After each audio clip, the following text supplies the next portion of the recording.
Hello, my dear students. This is Sonia Vadva here. Today I am delivering the poem of class 8 in the Bazaars of Hyderabad, written by Sarojini Naidu.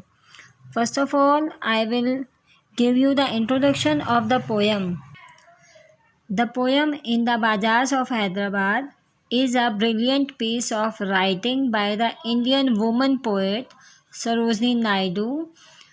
To understand the context for writing this poem, you first need to know that Sarojini Naidu was a major political figure in the Indian freedom movement in the first half of the 20th century. She was the president of the Indian National Congress and the first woman governor in India. And as the context, the poem was written as a part of the Swadeshi movement. During that freedom movement, the Indians decided to boycott European merchandise and use the Indian products instead. Through the poem in the Bazaars of Hyderabad, Sarojini wanted to convey the message that India is rich in tradition and they don't need the foreign products. So she goes on to give a picture of a bazaar where traditional Indian products are ruling. The poem is in the form of question and answer. The poet asks the questions and the merchants answer them. Through this technique, she makes the picture of the bazaar visible to us. The poem contains 5 stanzas of 6 lines. In each stanza are rhyming. But here is 3 stanza available in your course book. So listen carefully. The third and fifth lines are also rhyming. The last stanza is a slight exception through. So the general scheme is A, B, C, B, C, B. This is the introduction in which circumstances Sarojini Naidu have to write this poem. So now the first stanza. What do you sell, O ye merchant? Richly your wares are displayed. Turbans of crimson and silver, tunic of purple brocade, mirror with panels of amber, daggers with handle of jade. Some difficult words are here, so let's understand the meaning of it.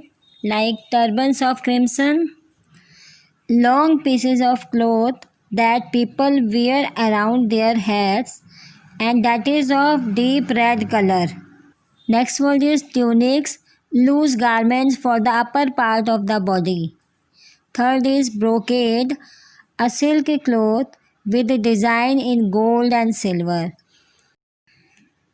Amber, a yellowish brown gemstone used to make decorative objects.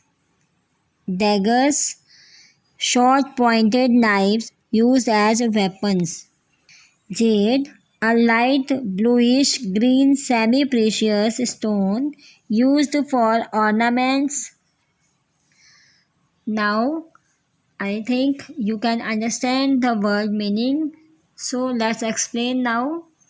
The poem begins with the poet's question to the merchants about what they are selling. She says that the goods are displayed nicely to attract the buyers. The merchants reply that they are selling crimson, means deep red and silver colored turbans, purple brocade tunics, mirror with amber frame, and daggers with handles made of jade. Jade, a green stone. Now, second stanza. What do you weigh, O ye vendors? Saffron and lentil and rice. What do you grind, O ye maidens? Sandalwood, henna, and spice. What do you call, O ye paddlers, chessmen and ivory dice?